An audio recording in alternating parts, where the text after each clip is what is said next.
De dizer que, bom, meu nome é Ismael, eu sou presbítero aqui na igreja, eu nasci num lar cristão, meus pais eles são de uma igreja pentecostal, mas desde muito novo eu fui criado na igreja. Eu digo que, na verdade, praticamente minha mãe teve as dores de parto, eu praticamente nasci mesmo dentro da igreja. Minha mãe ela teve as dores de parto dentro da igreja, e assim, é muito bom. Só que eu tô falando isso, boa parte de vocês já me conhecem, então não faz muito sentido falar isso. O motivo que eu tô falando isso, irmãos, é que todas essas coisas que eu falei, nenhuma delas importa realmente alguma coisa se o que eu falar para vocês essa noite não for uma palavra que seja coerente com a palavra de Deus. É importante que vocês saibam que, independente de quem esteja aqui na frente, se a pessoa que está aqui na frente ela falar alguma coisa que seja contrária à palavra de Deus, a Bíblia tem uma palavra para ela. E essa palavra é anátema. Paulo escreve que qualquer pessoa, pode ser um anjo do céu, pode ser qualquer coisa, qualquer pessoa que anunciar um evangelho, diferente daquele que vocês têm ouvido, seja ele anátema. Irmãos, nós enfrentamos um tempo, é claro que em todas as eras da igreja nós sempre tivemos muitos heréticos, muitas pessoas que pregam evangelhos diferentes. Mas hoje, irmãos, nós temos, com o advento da internet, com as redes sociais, nós temos muito público para essas pessoas. Pessoas que anunciam evangelhos distorcidos, com os próprios fins mesquinhos, pessoas que anunciam o evangelho que vão totalmente contrários à palavra de Deus. Então, por isso é extremamente importante que a gente saiba encontrar e compreender bem quem são esses homens ou mulheres, quem são essas pessoas que estão pregando um evangelho diferente. O propósito, o tema dessa mensagem é o perfil do falso mestre. Nós podemos encontrar, então, através dessas palavras, o objetivo é que, ao final da pregação, você possa compreender e possa ver claramente, possa julgar quem está realmente falando a palavra do Senhor e quem não está. Algumas características dessas pessoas que anunciam o falso evangelho, hein? Gostaria que vocês fechassem seus olhos, vamos ter um momento de oração. Peço ao Senhor que Ele abra o nosso entendimento, abra os olhos do nosso coração, para que possamos receber bem essa mensagem e ela possa servir em nossas vidas, amém? Depois de alguns instantes, eu pedi para o diácono Ronaldo ele nos guiar na oração. Que a pessoa esteja falando no nosso coração nessa noite. Dá ao Ismael aquela palavra, pelo qual nós necessitamos de ouvir. Não que nem nós queremos ouvir, aquela palavra que nós precisamos de ouvir. Em nome de Jesus, Senhor Deus, coloca no coração dele aquela palavra que venha trazer edificação para nossas vidas. Venha, Senhor Deus, nos abrir os olhos para as coisas corretas, Deus. Coisas que o Senhor tem para nós, Deus. Em nome de Jesus, Deus, abençoa o teu servo e fala no nosso coração nessa noite, Deus. Em nome de Jesus. Amém. Vamos abram comigo suas Bíblias, no livro de Êxodo, no capítulo 32. Nós vamos ler os versículos do 1 até o 6 e depois do 21 até o 24. E de forma responsiva, amém? Êxodo, capítulo 32, versículos do 1 ao 6, depois do 21 até o 24. Todos encontraram? Então vamos ler. Êxodo 32, do 1 ao 6, primeiramente. Mas, vendo o povo que Moisés tardava em descer do monte, acercou-se de Arão e lhe disse: Levanta-te, faze-nos deuses que vão adiante de nós, pois quanto a este Moisés, o homem que nos tirou do Egito, não sabemos o que lhe será sucedido. Disse-lhes Arão: Tirai as argolas de ouro das orelhas de vossas mulheres, vossos filhos e vossas filhas, e trazei-mas. Então todo o povo tirou das orelhas as argolas e as trouxe a Arão. Este, recebendo-as das suas mãos, trabalhou o ouro com o buril e fez dele um bezerro fundido. Então disseram: São estes, ó Israel, os teus deuses, que te tiraram da terra do Egito. Arão, vendo isso, edificou um altar diante dele e, apregoando, disse: Amanhã será festa ao Senhor. No dia seguinte, madrugaram e ofereceram holocaustos, e trouxeram ofertas pacíficas. E o povo assentou-se para comer e beber, e levantou-se para divertir-se. Ok, agora a partir do versículo 21, ainda do capítulo 32, vamos ler os versículos do 21 até o 24. Depois perguntou Moisés a Arão: que te fez este povo que trouxeste sobre ele tamanho pecado? Respondeu-lhe Arão: Não se acenda a ira do Senhor. Tu sabes, o povo é propenso para o mal. Pois me disseram: faze-nos deuses que vão adiante de nós. Pois quanto a este Moisés, o homem que nos tirou da terra do Egito, não sabemos o que lhe será acontecido. Então eu lhe disse: Quem tem ouro, tire. Deram-mo e eu lancei no fogo, e ele saiu este bezerro. Amém. Misericórdia. Irmãos, aqui a gente tem uma visão muito clara a respeito de uma pessoa que é um falso mestre. Uma pessoa que, talvez se aproveitando da fragilidade do povo, ou talvez por causa exatamente do povo, ele se manifesta. E é interessante, irmãos, que a gente não está falando de um falso mestre, de uma pessoa diferente, que a gente nunca ouviu falar, a gente está falando de Arão. Arão, irmãos, ele foi a boca de Moisés diante de Faraó. Porque Moisés, alguns estudiosos vão dizer que Moisés era gago, ou talvez que ele tinha alguma vergonha. O ponto é que Moisés ele não falava diretamente, era Arão quem falava por Moisés a Faraó. Esse mesmo Arão, irmãos, ele viu quando o Mar Vermelho foi aberto, ele viu todas as bênçãos que aconteceram durante todo o percurso até ali. Arão ele conhecia o Senhor, ele conhecia bem tudo o que havia acontecido, e ainda assim, esse homem ele serviu de falso mestre, ele serviu como nosso perfil essa noite. É terrível a gente pensar que o falso mestre, irmãos, ele não vem de fora. O falso mestre, ele vem de dentro. Ele não vem transvestido como o lobo, ao contrário. Ele é uma das ovelhas que foram criadas na igreja. Isso é o mais difícil, o mais complicado de você compreender esse falso mestre. Porque quando você olha para ele, você vê uma pessoa que parece ser um servo do Senhor, que parece ser uma pessoa séria, de caráter, uma pessoa que jamais ensinaria qualquer coisa contrário ao Evangelho. Mas aqui está Arão. E é muito interessante, irmãos, que se você olha o texto, você percebe que enquanto Moisés está no monte, que fala que Moisés, o povo não sabia o que se tratava de Moisés, é que Moisés ele havia subido ao monte, ele estava no monte por 40 dias para receber a lei.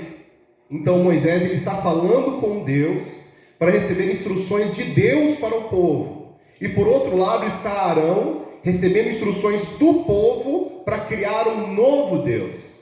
É até interessante esse cenário, essa comparação que a gente enxerga aqui no texto. Porque enquanto um se preocupa com a vontade de Deus, o outro se preocupa com a vontade do povo. E a gente tem até aquele ditado, que a voz do povo é a voz de Deus. Olha aí. É verdade, irmãos, a voz do povo é a voz de Deus, mas que Deus é esse que esse povo está adorando? O Deus deles próprios. Os israelitas, eles não se importaram em mudar a glória de Deus, eles não se importaram com tudo que Deus havia feito por eles até aquele momento, porque no primeiro momento de fraqueza eles já se desviaram, e não somente se desviaram, eles passaram a criar ídolos para que eles pudessem idolatrar. Hoje, essa manhã, nós falamos um pouco a respeito de ídolos, e os ídolos que são criados. Calvino ele diz que o nosso coração é uma fábrica de ídolos.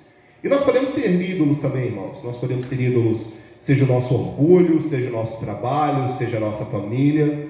Tudo para o qual nós precisamos sacrificar, seja o nosso tempo, seja a nossa saúde, seja a nossa alegria. Tudo para o qual nós precisamos sacrificar se torna o nosso ídolo. E aqui está o povo abandonando a Deus em busca de um falso ídolo. E através de Arão, eles criaram esse ídolo.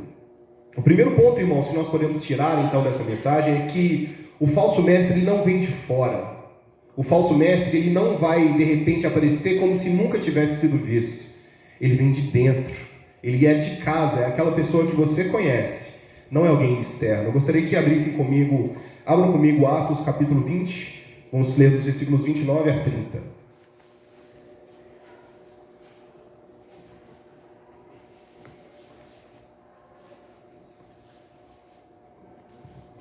Atos, capítulo 20, do 29 ao 30.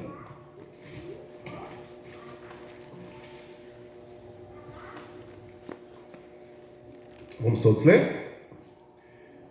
Eu sei que depois da minha partida, entre vós penetrarão lobos vorazes, que não pouparão o rebanho, e que dentre vós mesmos se levantarão homens, falando coisas pervertidas, para arrastar os discípulos atrás deles. O falso mestre, ele vem de dentro. Irmãos, nós precisamos estar acautelados a respeito disso, porque as palavras que esses homens, essas pessoas falam, são palavras bonitas, são palavras que talvez elas possam te convencer em certo ponto. E aqui entra a extrema necessidade de conhecer a palavra de Deus. O quanto você conhece da palavra de Deus? O quanto você tem estudado a palavra de Deus? Quanto tempo você tem depositado para aprender um pouco mais sobre a palavra de Deus? Eu não estou falando que você tem que ser um teólogo, que você tem que ler a Bíblia 150 mil vezes por dia. Não, não é isso, irmãos. É que nós precisamos compreender o que a palavra de Deus diz. Nós precisamos meditar nela. Talvez você tenha tempo, como o pastor falou também essa manhã. Talvez você tenha tempo, então você consegue dedicar 1 hora do seu dia para ler a Bíblia. Mas talvez você não tenha esse tempo de 1 hora. Então você pode dedicar 5 minutos, 10 minutos. Você pode acordar 5 minutos antes do seu horário habitual para ler a Bíblia. Você pode fingir que esse versículo é como se fosse um chiclete, você mastigar ele durante todo o dia. Pense nesse mesmo versículo, pense nesse mesmo texto, durante todo o dia, o que esse texto tem a dizer para você. Que conhecimento, ou que sabedoria, o que você pode aproveitar desse texto que você leu durante todo esse dia. Irmãos, isso é importante. Isso é extremamente importante. Existem países em que a entrada da Bíblia é proibida. Você não pode caminhar com uma Bíblia por aí. E essas pessoas, elas precisam decorar não só versículos, mas elas decoram livros inteiros. Nós não somos perseguidos a esse ponto, irmãos. Nós temos a oportunidade de ler a Bíblia quando e onde nós quisermos, sem sermos julgados por isso. Nós temos uma oportunidade muito grande de aprender a respeito da palavra de Deus. E com isso, irmãos, pesa sobre nós uma grande responsabilidade. Nós precisamos aprender mais sobre a palavra de Deus. Se eu falar com vocês que existem pregadores que são bastante reconhecidos, que dizem que nós temos o mesmo valor que Jesus, ou pregadores que dizem que se Jesus estivesse no Éden, ele também teria pecado, pregadores que dizem que são tão santos como, são tão justos como Deus. Esses são pequenos pontos que essas pessoas elas dizem, só que dentro de todo um contexto, se você não estiver atento, você é levado a crer nessas mensagens. Precisamos estar atentos, irmãos, porque esses homens, essas pessoas, elas estão dentro da igreja. Enquanto Moisés, ele falava com Deus, Arão falava com o povo. E quem era Arão? Arão era irmão de Moisés. Aquele que junto com Moisés recebeu a incumbência de levar o povo até a terra prometida. Se Arão, irmãos, se Arão ele pode servir como um exemplo de falso mestre, quanto mais qualquer outra pessoa. A Bíblia nos fala a respeito de um filtro muito bom. Ouça tudo e retende o que é bom. E o que é bom? É aquilo que realmente diz respeito à palavra de Deus. A Bíblia, irmãos, é um livro extremamente interessante. Por quê? Porque você não precisa de outra pessoa para interpretar a Bíblia para você. A própria Bíblia interpreta a Bíblia. A própria Bíblia, irmãos, ela tem uma concordância de tal modo que esse texto que nós lemos no Antigo Testamento, ele vai concordar com algo que está escrito no Novo Testamento. Coisas do Novo Testamento vão ser achadas também no Antigo Testamento. O tempo inteiro a Bíblia, ela se explica, o tempo inteiro a Bíblia, ela se mostra a você, mas você precisa ler. Você precisa ler a Bíblia. Para que você então compreenda quem são esses homens, quem são essas pessoas que anunciam o falso evangelho. Seguindo o texto, irmãos, os primeiros versículos do 1 até o versículo 3, eles vão dizer exatamente isso. Mas vendo que Moisés ele tardava em descer do monte, lembre-se, Moisés estava recebendo as tábuas da lei. Acercou-se, o povo se juntou a Arão e lhe disse: levanta-te, faze-nos deuses que vão adiante de nós, porque quanto a esse Moisés, o homem que nos tirou do Egito, nós não sabemos o que aconteceu com ele. E eles não se importavam realmente. Não importa o que está acontecendo, não importa a realidade. Entenda, as pessoas elas são naturalmente inclinadas àquilo que é diferente da palavra de Deus. Nós naturalmente somos inclinados a criar ídolos em nossos corações, segundo as nossas próprias necessidades. Isso é um grande pecado. E aqui está o povo pecando, e não somente isso, levando Arão, que era o sacerdote que seria levantado ali, e levando ele a pecar também. A partir do versículo 4, irmãos, este, recebendo-as das suas mãos, trabalhou o ouro com buril e fez dele um bezerro fundido. Então disseram, são estes, ó Israel, os teus deuses que te tiraram da terra do Egito.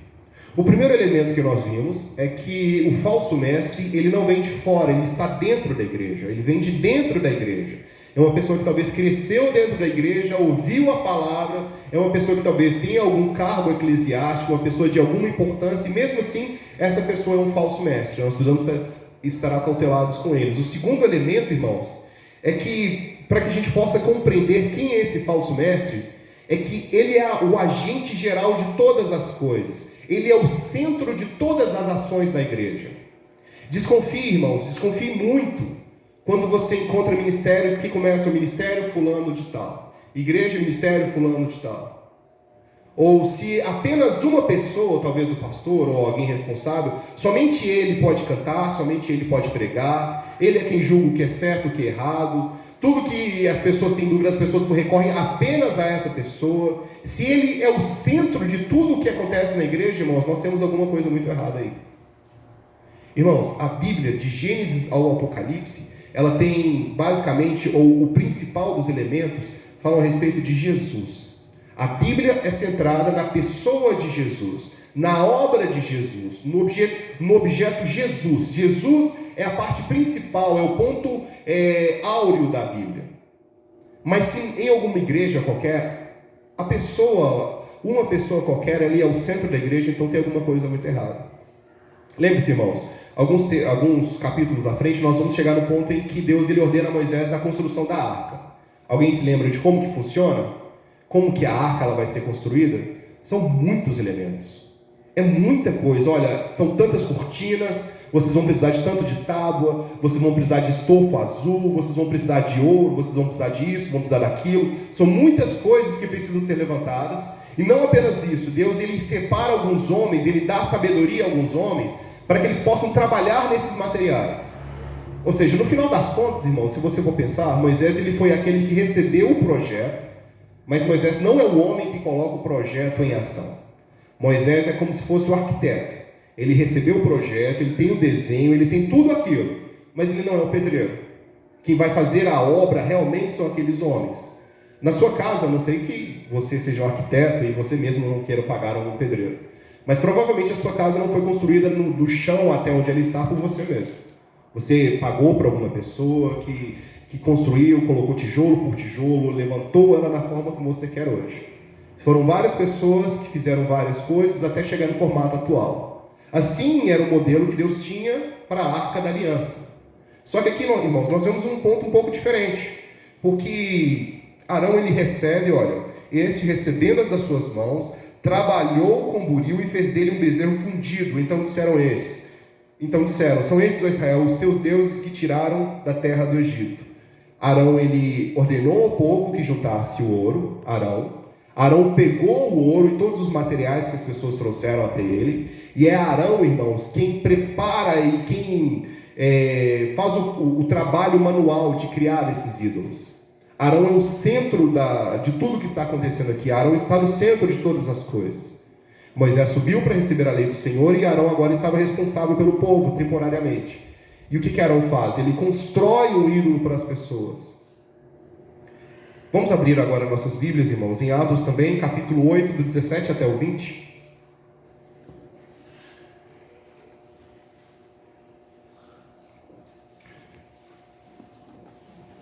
Atos 8, 17 até 20.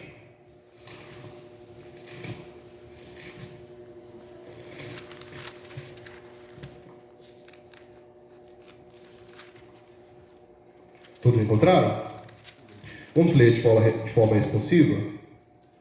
Então lhes impunham as mãos e recebiam estes o Espírito Santo. Vendo, porém, Simão, que pelo fato de imporem os apóstolos as mãos, era concedido o Espírito Santo, ofereceu-lhe dinheiro.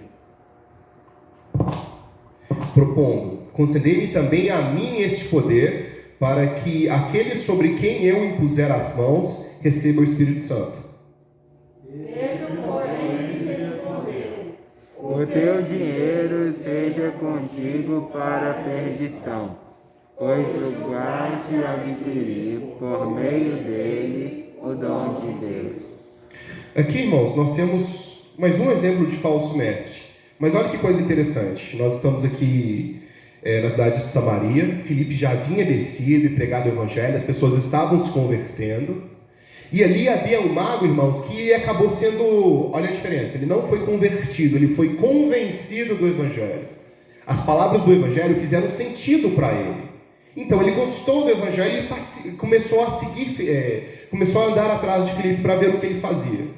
Sabendo então que as pessoas de Samaria estavam se convertendo, então nós vemos que João e Pedro eles descem de Jerusalém até Samaria para que eles possam levar o Espírito Santo. Lembre-se, irmãos, o Espírito Santo ainda estava sendo um período de ser derramado.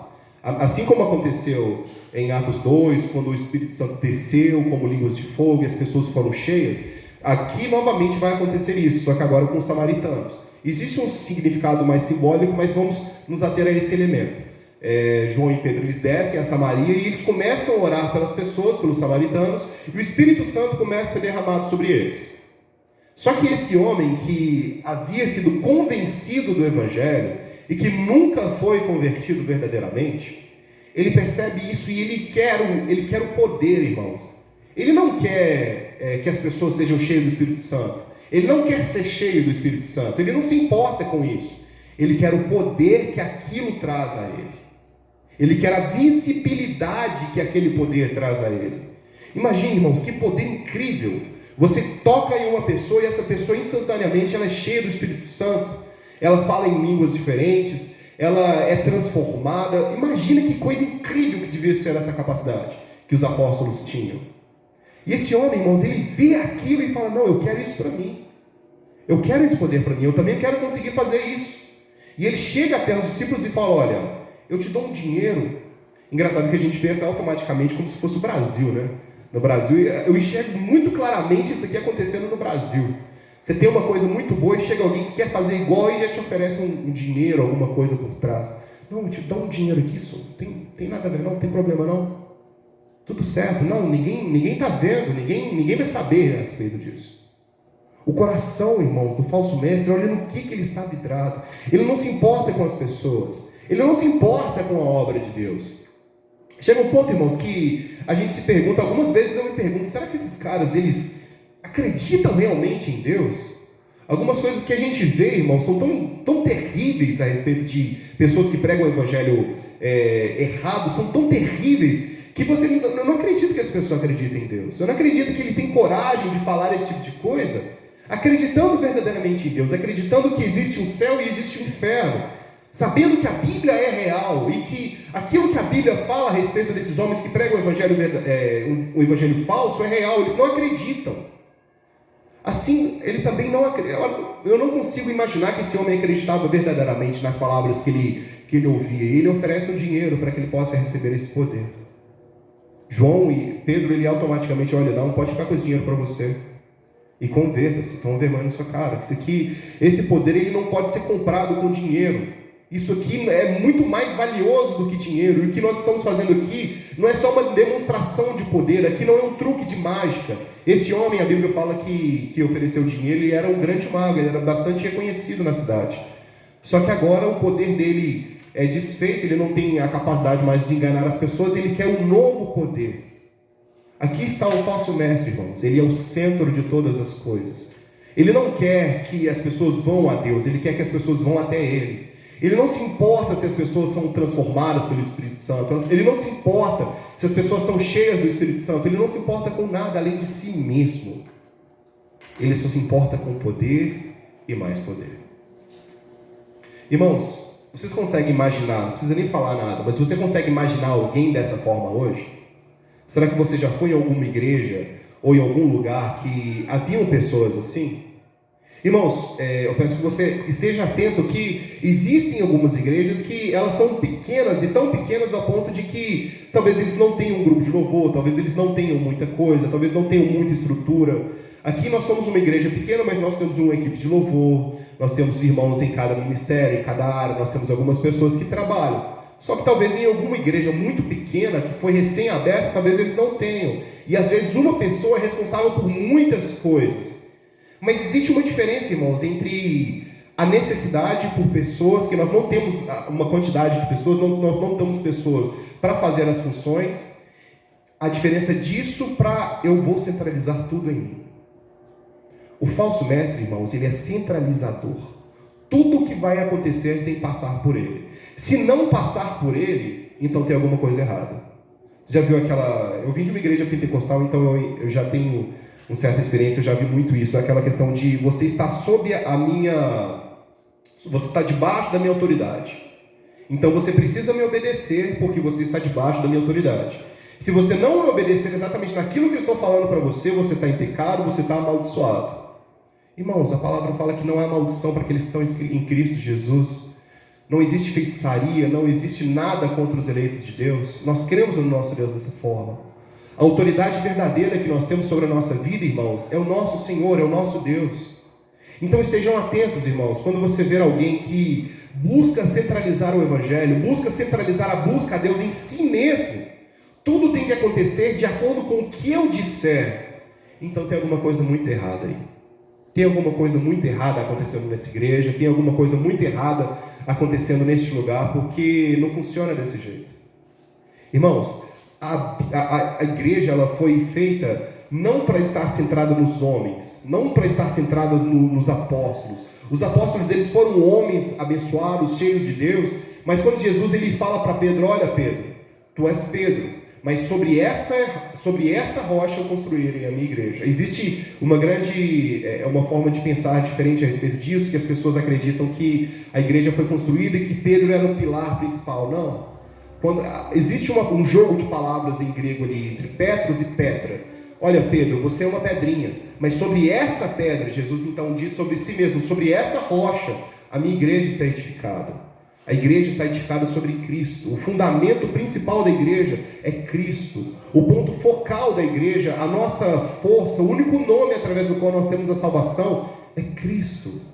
Então, se qualquer pessoa, por qualquer motivo, queira que você se achegue a ela antes de ir ao Senhor, ou se ela condiciona a sua ida ao Senhor a ela, então esteja atento, porque essa pessoa talvez não seja um mestre tão bom assim. O primeiro elemento, lembre-se, o primeiro elemento é que o falso mestre ele não vem de fora, o falso mestre ele vem de dentro, ele foi criado na igreja, ele conhece os preceitos, ele conhece os ritos, ele conhece, até certo ponto, ele conhece a Bíblia.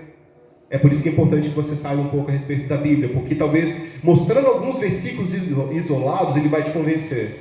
Irmãos, se eu pegar alguns versículos isolados, eu posso te convencer que se suicidar é certo.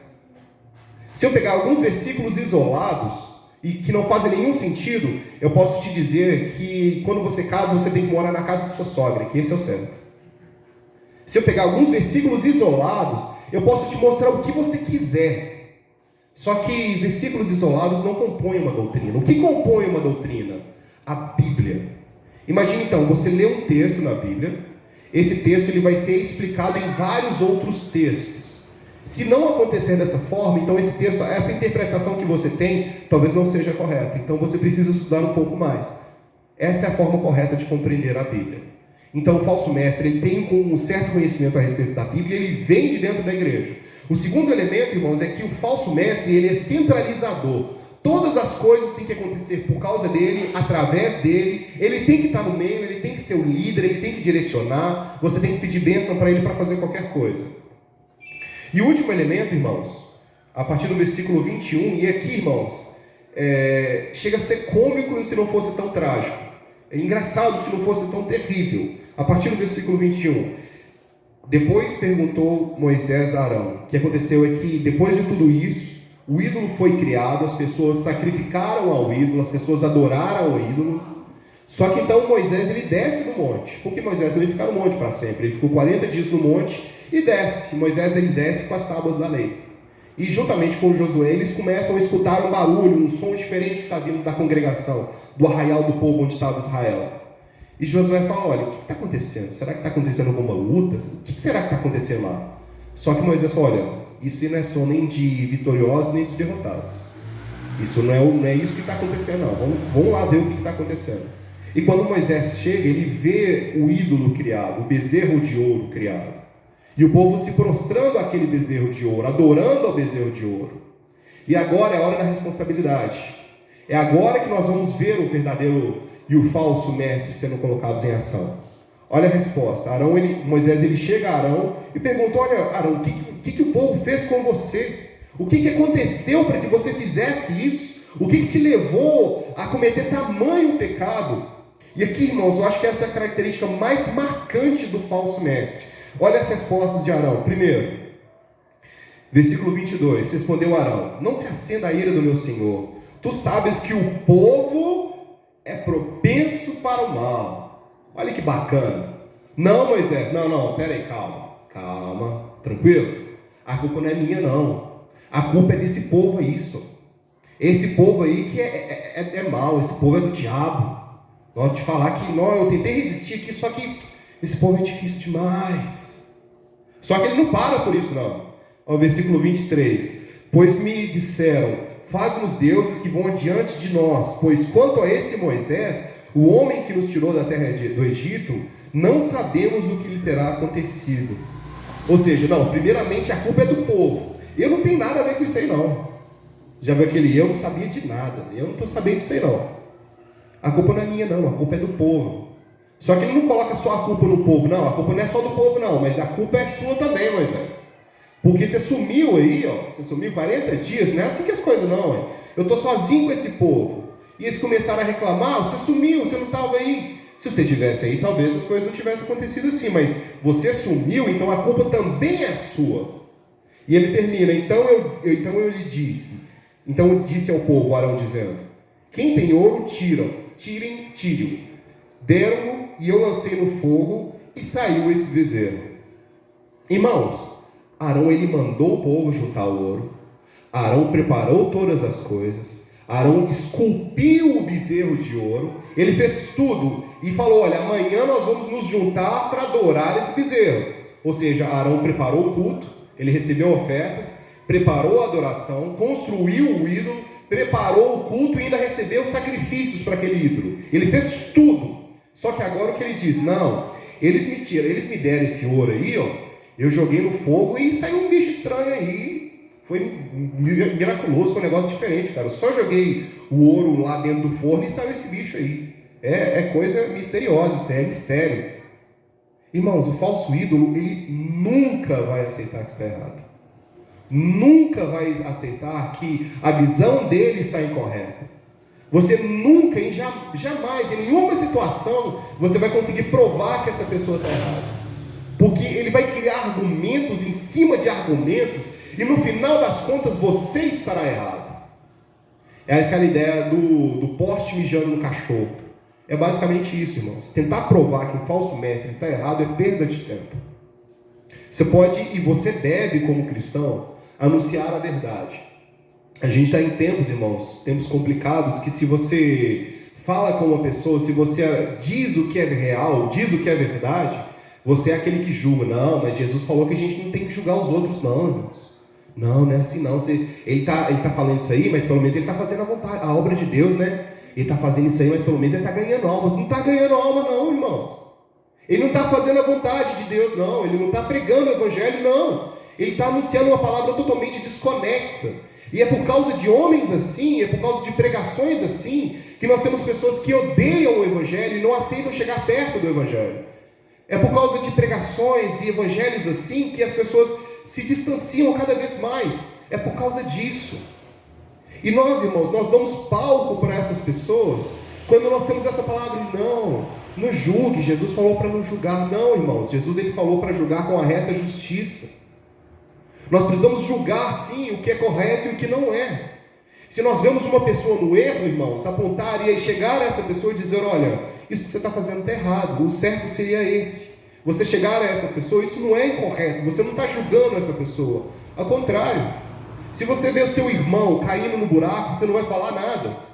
Se você vê um dos seus filhos caminhando para a direção de uma serpente, você vai deixar e não vai fazer nada. Não, irmãos, nós temos que ter essa consciência. Nós temos que ter essa consciência de que as pessoas vão ouvir o evangelho e vão ouvir o evangelho incorreto. As pessoas não vão aprender a respeito de Jesus e elas não vão ser libertas. O que a palavra nos diz? que conhecereis a verdade e a verdade vos libertará. É a verdade que liberta, irmãos, não a mentira. Irmãos, a Bíblia não precisa de defesa, eu não preciso defender a Bíblia se defende por si só, mas nós temos que anunciar a Bíblia verdadeira, apenas a Bíblia. Primeiro a Bíblia e depois, talvez, a sua opinião. Essa tem que ser a nossa mente, a nossa vida. Nós precisamos pensar dessa forma. Vamos abrir mais um versículo. É interessante que o Ronaldo ele fez favor de ler o meu versículo final, né, Ronaldo? Provérbios 28, 13. Ele devia estar lendo meu esboço aqui, sem eu perceber.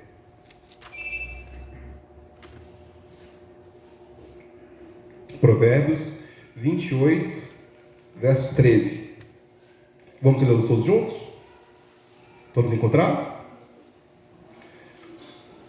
O que encobre as suas transgressões jamais prosperará, mas o que as confessa e deixa alcançará misericórdia.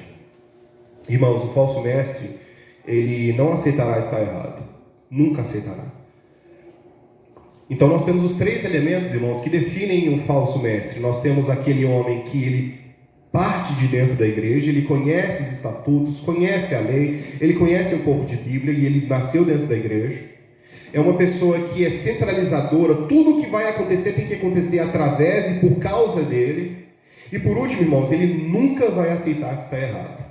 Você conhece alguma pessoa assim? Você já ouviu alguma pregação de alguém que seja assim?